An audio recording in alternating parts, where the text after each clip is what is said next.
우리는 지난 시간 요한계시록 21장에서 처음 하늘과 처음 땅이 사라지고 새 하늘과 새 땅, 새 예루살렘이 찬란하게 우리 가운데 내려오는 모습을 보았습니다. 그곳에는 더 이상 죽음도 슬픔도 눈물도 고통도 없는 완전한 평화의 장소이며 목마른 영혼이 값없이 생명수로 그 마른 목을 축이는 은혜에 하나님이 함께 하시는 임마누엘의 축복이 영원히 지속되는 그런 곳이었습니다.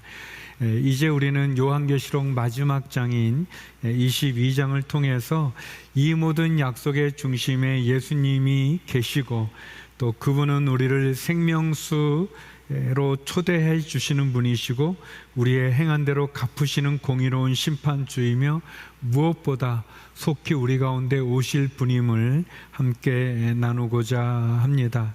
하나님께서 그동안 요한계시록을 통해서 우리에게 주셨던 귀한 은혜를 기억하면서 우리가 어떻게 살아가야 될지를 다시 한번 나누기 원합니다. 오늘 본문에서 저는 세 가지를 나누고자 합니다. 먼저 첫 번째는 생명수로 초대하시는 예수님의 모습입니다. 우리 1절, 2절의 말씀을 같이 한번 읽어보겠습니다. 시작. 그 천사는 하나님과 어린 양의 보좌로부터 흘러나오는 수정같이 맑은 생명수 강을 내게 보여주었습니다. 강물은 도성의 길 한가운데로 흐르고 있고 길 양쪽에 있는 생명나무는 매달 열매를 맺어 12열매를 맺고 나뭇잎들은 나라들을 치료하는 데 쓰입니다. 요한계시록 마지막 22장의 장면은 창세기 2장에 나타나는 창세기의 시작과 굉장히 유사한 모습을 보여줍니다. 창세기 2장에서 하나님께서는 에덴 동산을 만드시고 그 안에 남자와 여자를 두셨습니다. 마찬가지로 요한계시록 21장에 보면 새 하늘 새 땅 새 예루살렘 성 안에 어린 양 예수님과 또 그분의 아내된 교회를 두셨습니다. 창세기에 나타난 에덴에는 네 갈래의 강들이 나오는데 새 예루살렘에는 하나의 강, 수정같이 맑은 생명수 강이 흐르고 있습니다.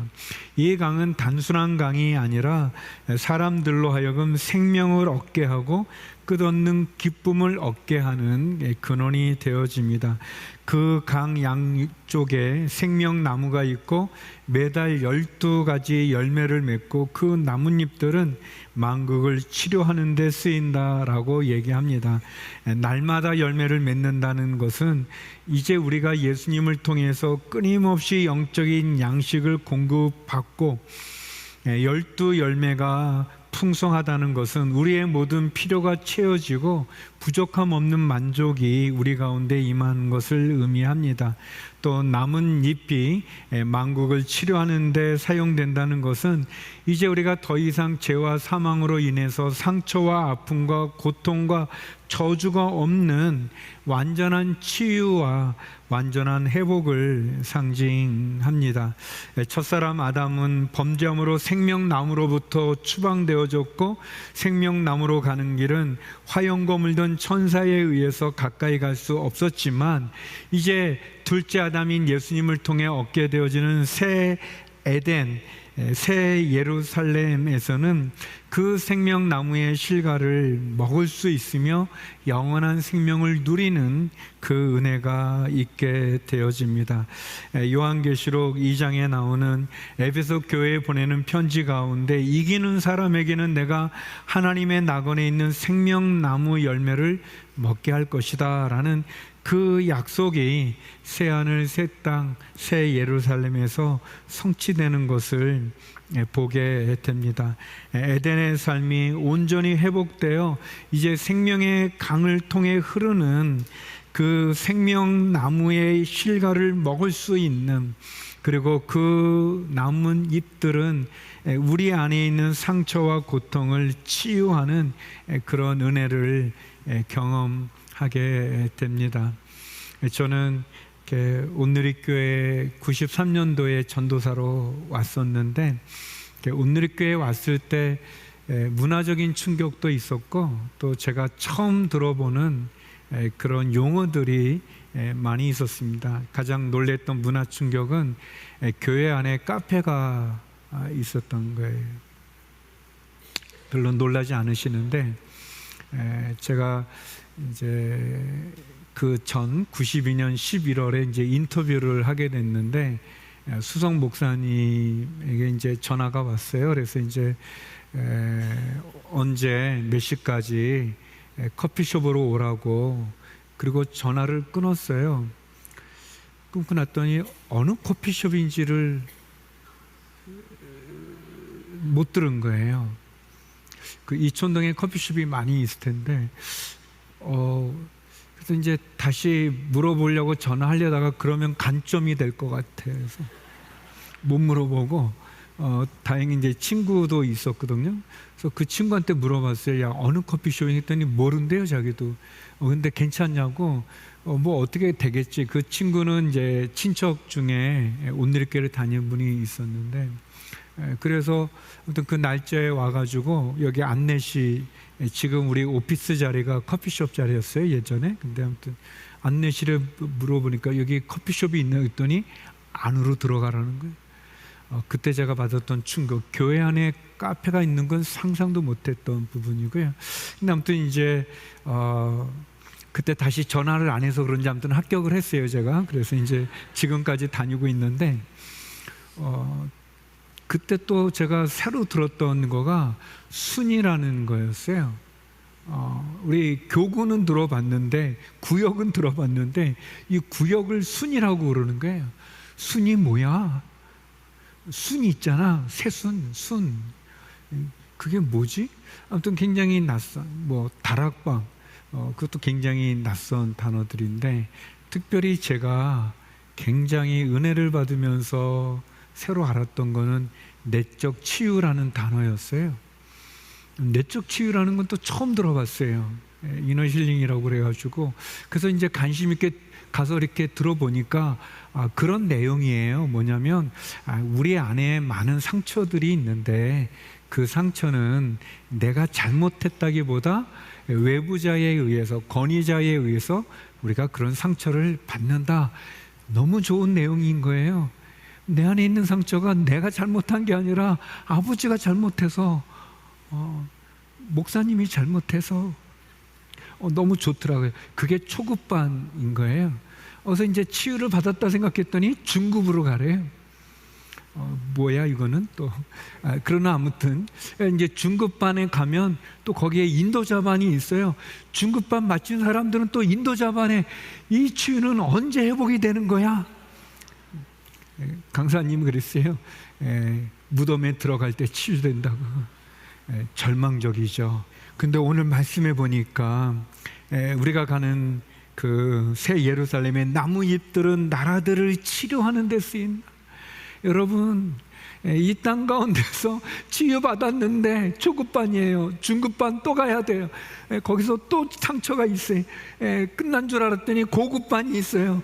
끝난 줄 알았더니 인도자반이 있어요. 언제 끝나는 게? 우리 안에 있는 그 풀리지 않는 상처, 새 예루살렘에 가면 그 나뭇잎들이 우리를 치료한다고 말합니다. 주님이 오시는 그 나라에 가면 우리는 더 이상 우리 내면의 고통에, 상처에, 아픔에, 두려움에 싸매지 않고 하나님 주시는 강 옆에 있는 생명나무, 12달 동안 풍성한 열매를 맺는 그 생명나무 가시를 먹을 뿐 아니라 그 나뭇잎이 우리를 치료해 주는 그 치유를 경험하게 될 것입니다. 그 은혜가 저와 여러분과 함께하기를 소망합니다. 생명수 그 땅으로 우리를 초대하시죠. 주님은 다윗의 뿌리요 광명한 새벽벌이라 자신을 칭하며 목마른 사람들, 목이 마른 사람들은 오라 이렇게 말씀하십니다. 17절 말씀인데요, 성령과 신부가 오라고 말씀하십니다. 이 말을 듣는 사람도 오라고 외치십니다. 목마른 사람은 오십시오. 원하는 사람은 생명수를 값없이 받으십시오. 할렐루야. 얼마나 놀랍습니까? 주님이 우리를 초대하십니다. 사람들은 우리를 초대하지 않을 때 주님은 와라, 수고하고 무거운 짐진 자들아 다 내게로 오라 말씀합니다. 여러분, 세상은 수고하고 무거운 짐진 자를 부담스러워합니다. 가족들도 내가 빚이 많으면 우리를 어려워합니다. 내가 사업이 잘 될 때는 좋아하지만 파산하거나 빚이 많거나 어렵게 되어지면 우리를 멀리하는 것이 사람의 모습인데, 주님은 수고하고 무거운 짐진 우리를 오라 하십니다. 오라. 특별히 목마른 사람, 배고픈 사람, 굶주린 사람, 그 영혼의 갈증, 여러분, 내가 물을 마셔도 해결되어지지 않는 내 영혼의 갈증, 내 마음의 갈증, 내 인생의 갈증을 해결할 길이 없을 때 성령께서, 주님께서 오라, 오라, 생명수를 값없이 먹으라, 마시라, 이렇게 우리를 초대해 주고 계시는 거죠. 이사야 선지자가 예언했던 말씀이 있습니다. 이사야 55장 1절에 보면 너희 모든 목마른 사람들아 물로 나오라, 돈 없는 사람들아 너희도 와서 사 먹으라, 와서 돈을 내지 말고 값도 지불하지 말고 포도주와 우유를 사라, 그렇게 환상으로 예언했던 그 말씀이 임하는 축복의 장면입니다. 여러분, 가난한 우리들 가운데, 목마른 우리들 가운데, 이 세상에 물로 해결될 수 없는 우리의 영혼의, 심령의 그 삶의 목마름, 마치 사마리아 여인이 주님을 만나기 전까지 가졌던 그 영혼의 목마름, 내가 주는 물을 마시는 자는 영원히 목마르지 아니하리라. 그래서 그 물을 마시고자 했던 그 사마리아 여인과 같은 그 목마름을 가진 우리를 주님께서 오라 말씀해 주시는 겁니다. 예수님께서 초막절 날 예루살렘에 가셨을 때, 아마도 그때는 마지막 예수님께서 십자가에 달리기 전에 가셨던 명절이었던 것 같습니다. 그때 주님이 마지막 날 일어나서 말씀합니다. 여러분, 초막절은 이스라엘이 광야 생활을 할 때 초막에서 지냈던 것을 기념하는 그런 절기입니다. 그때는 밀의 추수가, 밀과 보리의 추수를 감사하는 감사제이기도 하는데, 마지막 세레모니가 뭐냐면 대제사장이 한 손에는 포도주를, 한 손에는 실로하면서 떠온 물을 가지고 제단 위에 올라가 그 제단 위에 제물에 포도주와 물을 흘러 넘치도록 계속 붓는 겁니다. 그러면서 하나님, 우리의 추수가 풍년이 되도록 하나님, 가뭄 가운데, 목마름 가운데 있는 이 땅 가운데 비를, 이른 비한 늦은 비를 내려 주시옵소서. 그런 세레모니라는 그때 주님이 일어나 외쳤습니다. 이렇게 말씀합니다. 요한복음 7장 37절 38절인데 우리에게 주시는 말씀입니다. 같이 한번 읽겠습니다. 시작. 초막절의 가장 중요한 날인 마지막 날에 예수께서 일어나 큰 소리로 말씀하셨습니다. 누구든지 목마른 사람은 다 내게로 와서 마시라. 누구든지 나를 믿는 사람마다 성경의 말씀대로 생수의 강이 그의 배에서 흘러나올 것이다.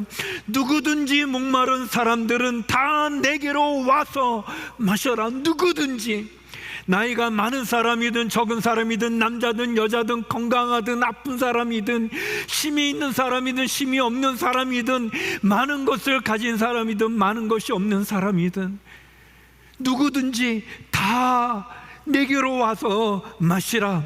나를 믿는 사람마다 생수의 강이 그의 배에서 흘러나올 거라 말씀해 주셨습니다.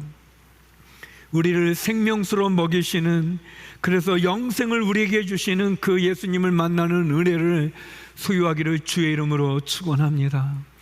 우리의 내면의 상처를 치유해 주시고 우리의 영혼의 목마른, 우리의 인생의 목마름을 해가시켜 주시는 그 생명수로 우리를 먹이시는 그 주님을 만나기를 주의 이름으로 축원합니다. 우리의 목마른 영혼을 채우시는 예수님을 만나는 그런 저와 여러분이 되기를 소망합니다. 두 번째, 오늘 본문은 우리들에게 행한 대로 갚으시는 예수님의 모습을 보여줍니다. 우리 12절에서 14절을 같이 한번 읽어보겠습니다. 시작. 보라, 내가 속히 갈 것이다. 내가 줄 상급이 내게 있으니 각 사람에게 그 행한 대로 갚아줄 것이다. 나는 알파야 오메가요, 처음과 마지막이요, 시작과 끝이다. 생명나무를 취할 권리를 가지며 문들을 통해 도성으로 들어가려고 자기의 옷을 빠는 사람들은 복이 있다. 예수님이 말씀합니다. 나는 알파와 오메가요. 그러니까 이 알파는 그 헬라어의 첫 단어입니다. 우리 알파벳으로 하면 영어의 A 같이. 그리고 오메가는 가장 끝에 있는 단어인데요. 처음과 마지막이라는 거예요. 시작과 끝이라는 겁니다. 여러분, 예수님이 알파요 오메가요, 처음과 마지막이요, 시작과 끝이라는 것은 그분이 우리의 시작이라는 거, 우리의 근원이 된다는 겁니다. 또 그분이 우리의 마지막을 이끌어 가신다는 것입니다. 그분이 시작하지 않으면 우리는 아무것도 할 수 없고, 그분이 마무리하지 않으면 우리는 모든 것을 마무리할 수 없습니다. 그렇기 때문에 그분과 동행하는 것이 우리에게 축복이 되는 것이고, 그분을 나의 삶의 주인으로 모시는 것, 그분을 신뢰하고 그분의 인도하심을 따르는 것, 그래서 온전한 삶으로 그분 앞에 나가는 것, 그것이 얼마나 감사합니까? 사랑하는 여러분, 여러분은 잘 살고 계십니까? 여러분은 행복하게 살아가십니까? 여러분은 여러분의 삶에 대해서 어떤 마음과 어떤 평가를 내리고 있는지요? 저는 마음 가운데 잘해보고 싶은 마음이 많이 있습니다. 좀 더 나은 사람이 되고 싶은, 좀 더 나은 목사가 되고 싶은, 좀 더 나은 인격을 갖고 있는, 좀 더 나은 그런 아빠가 되고 남편이 되고, 그리고 지도자가 되고, 지금 그런 마음이 너무 많이 있어요. 굉장히 끊임없이 있습니다. 그런데 제 모습을 보면 그렇지 못하는 거예요. 자꾸 넘어지고 자꾸 실수하고. 전에 제가 나눴나, 제가 오래됐는데 뭘 잘 못했어요. 잘못해서 뭐 큰 문제는 아닌데 저 자신이 너무 제 자신에게 창피한 거예요. 그래서 하나님 앞에 그게 좀 사람들한테 알려지지 않았으면 좋겠는 거예요. 그래서 새벽 기도 때 이제 단에서 이제 기도하는데, 그때 기도할 때 그렇게 기도했어요. 하나님, 이번만 어떻게 좀 눈 감아 주시면 안 됩니까? 이번만 좀 어떻게 좀 잘 넘어가게 해주시면 너무 창피합니다. 너무 자존심이 상합니다. 그런데 제 마음에 그런 게, 야 종길아, 너는 이번만은 지금 몇 번 말하는 거니? 그냥 차라리 이번도, 그냥 이번도 그렇게 기도해. 그래서 바꿨어요. 하나님, 이번도 좀 어떻게 넘어가면 안 되게. 그리고 이제 나오는데 너무 창피하더라고요. 여러분은 어떻습니까? 여러분은 그렇게 넘어지지 않으시나요? 참 부끄럽게 반복적인 실수를 하지 않으시나요? 예전과는 좀 더 나은 삶을 살고 싶은데 그러지 못하는 그런 걸로 여러분 괴로워한 적은 없으신지요? 저는 설교를 많이 하는데 또 설교하는 거가 너무 기쁘고 너무 좋습니다. 듣는 여러분은 어떨지 몰라도 하는 저는 너무 좋은데, 이렇게 좋아하는 저지만 어떤 때는 그 영적 깊은 침체나 영적인 그 혼란 속에 있을 때는 설교하기가 너무 힘들 때도 많이 있습니다. 마치 그 행주를 이렇게 여러분 이렇게 씻고 이렇게 물 짤 때 이렇게 비틀잖아요. 이렇게 비틀면 물이 빠지죠. 그런데 이게 많이 비틀어서 이제 더 이상 물이 안 나오는데, 그거를 비틀어서 물도 안 나오는 그거를 비틀어 가지고 하는 것처럼 설교할 이게 풍성하고 막 넘치는 그런 게 제 안에 없는데 설교는 해야 되고, 그 모습이 마치 그냥 말라 비틀어진 행주를 또 비틀어서 짜내는 것 같은 그런 괴로움, 그런 안타까움이 있을 때가 있었어요. 제가 우리 부목사님들 그 설교 들고 싶어서 지금은 안 하는데 주일에, 예전에 일요주일 밤 9시에 뜨는 별이라고 예배가 있었습니다. 오전 내내 설교를 여러 번 했는데 내 마음에 너무 힘든 거예요. 너무 갈급한 거예요. 그래서 밤 9시에 뜨는 별에 그 설교하는 목사님 설교를 듣고 싶어가지고 와서 앉았더니 이분이 갑자기 수석 목사님이 자기 설교 들어오니까 당황하셔가지고 안 헤매던 분인데 갑자기 헤매면서 저 있는 쪽을 보지도 않고 이쪽만 보면서 계속 방해가 되는구나 해가지고 저 기둥 뒤로 다시 숨어가지고 보이지 않게 기둥 뒤에 숨어서, 여러분은 그런 삶이 없는지요? 여러분 그런 날이 없는지요? 뭔가 괜찮은 것 같았는데 무너져 내렸던 그런 시간들, 그런 때는 없었는지요? 여러분, 주님이 처음과 마지막이 된다는 게 얼마나 위로가 됩니까?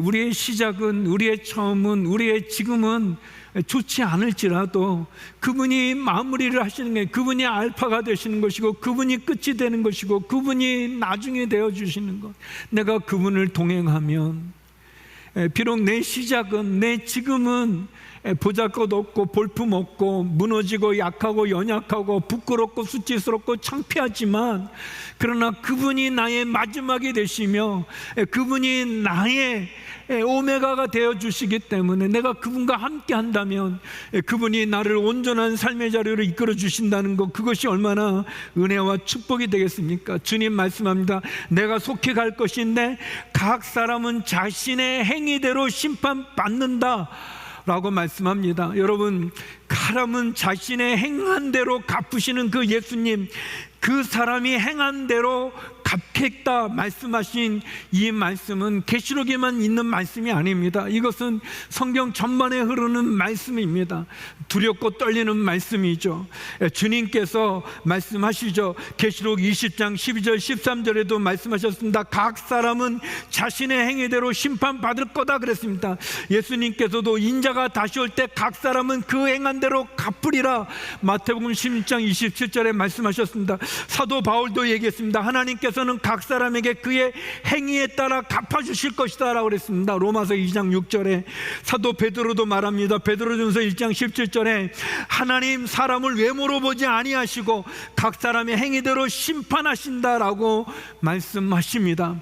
사랑하는 성도 여러분, 우리의 행위대로 갚으시는 하나님, 그분을 우리가 두려워해야 될 것입니다. 하나님께서 믿음으로 은혜로 우리를 구원하여 주시지만, 그러나 각 사람은 그 행위에 따라 심판받는다는 사실을 기억하십시오. 하나님이 믿음으로 우리를 구원하는 차원과 우리의 행위대로 갚으시는 것은 다른 이야기입니다. 물론 누구도 그 행위로 구원 얻는 것이 아니죠. 예수 그리스도의 보혈의 피 십자가로 구원을 얻는 것이지만, 그러나 각 사람은 그 행위대로 하나님께서 갚아주십니다. 그래서 우리가 두려워해야 됩니다. 죄를 짓는 것을 두려워해야 되고, 범죄하는 것을 두려워해야 되고, 하나님 앞에 우리가 순결과 거룩함으로 온전하기 위해 애쓰고 노력하고 그리고 기도해야 되는 것입니다. 하나님께서 우리를 인도해 주시죠. 여기 보면 이 하나님의 이 성, 도성, 새 예루살렘에 들어가려고 자기의 옷을 빠는 사람들은 복이 있다 그랬습니다. 이 옷을 빤다는 말은 뭐냐? 첫 번째는 예수님을 믿어 영적으로 거듭나는 것을 의미합니다.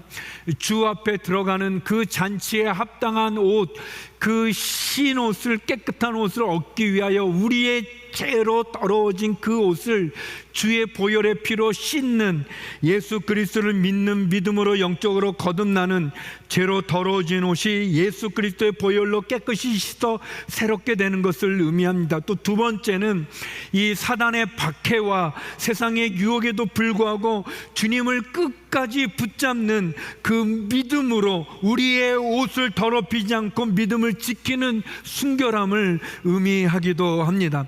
새 예루살렘의 영광스러운 축복의 자리로 나가기 위해 우리는 늘 예수 그리스도의 보혈의 피로 우리의 더러워진 마음과 영혼과 옷을 신눈같이 양털같이 희게 하는 것이 필요합니다. 또한 우리는 주님이 오시는 그 날까지 어떤 박해와 어떤 핍박과 어떤 고난과 어떤 환난이 온다 할지라도 우리의 믿음을 지키는 것, 우리의 신앙을 지키는 그 인내로 주 앞에 승리하는 것이 필요합니다. 그것을 지키기를 주의 이름으로 축원합니다. 여러분이 아시는 것처럼 지난주, 요번주 수요일 새벽에 우리 교회를 공격했던 해킹당해서 인공기가 드러나는 유튜브로 그런 사건이 있었습니다. 교회를 두려워하지 아니하고 하나님을 두려워하지 아니하는 악한 세력들이 있습니다. 성도 여러분, 우리 청년 여러분, 우리 요새 청년 여러분, 우리의 신앙은 주님 안에 우리의 예수 그리스도의 보혈의 피로 우리의 옷을, 우리의 인생의 삶을 깨끗이 씻는 같이 하는 것도 필요하며, 어떤 박해와 어떤 환난과 어떤 고난 속에서도 우리의 믿음을 견고히 지켜나가는 것이 필요합니다.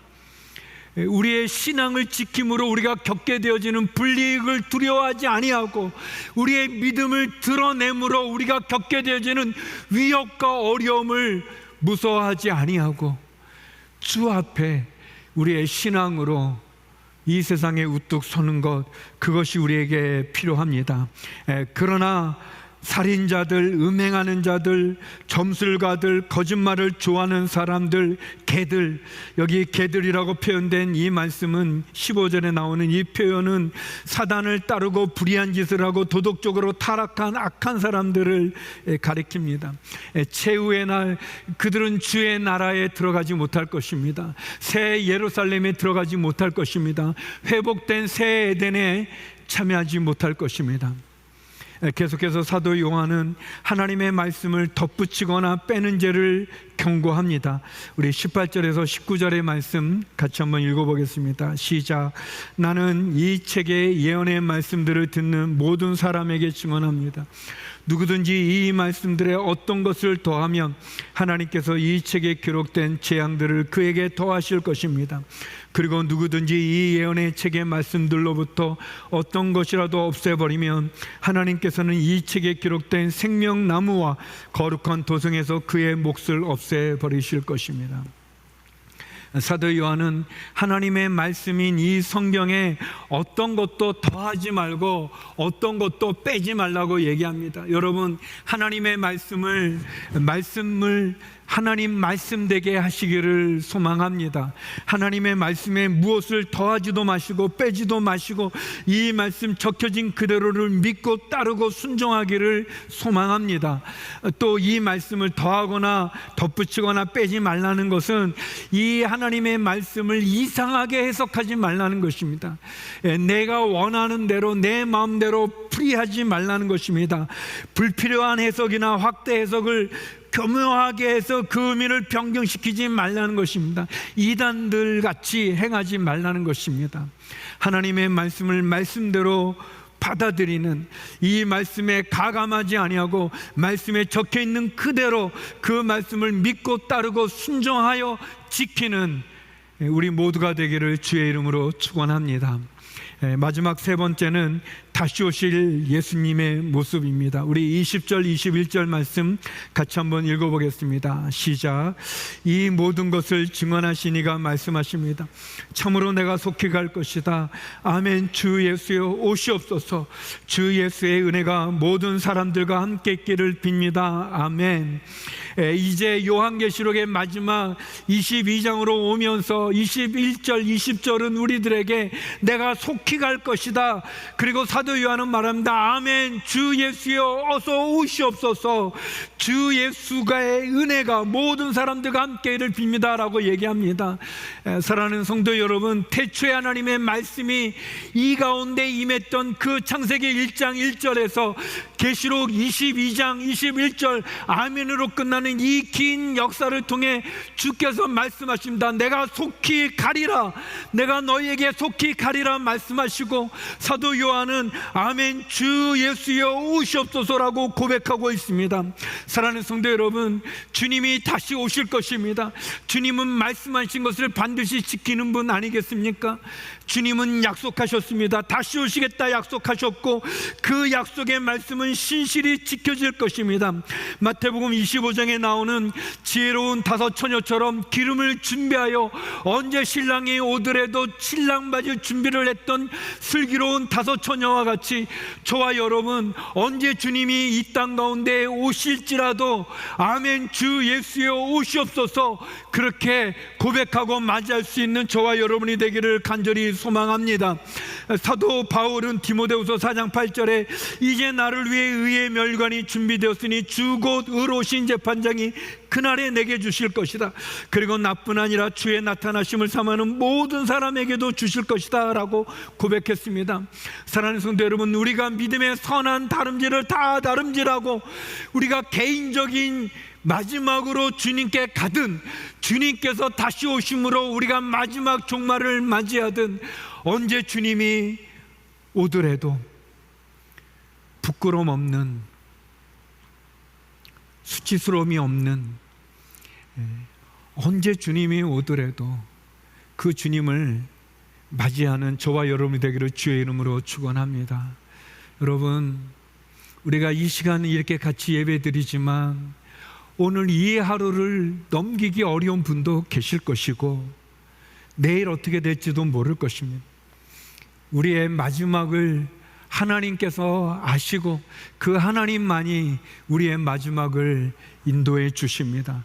언제 주님이 다시 올지 모르지 않습니까? 언제 주님이 다시 올 때에도, 그때도 우리가 그렇게 주님 앞에 나가기를 원합니다.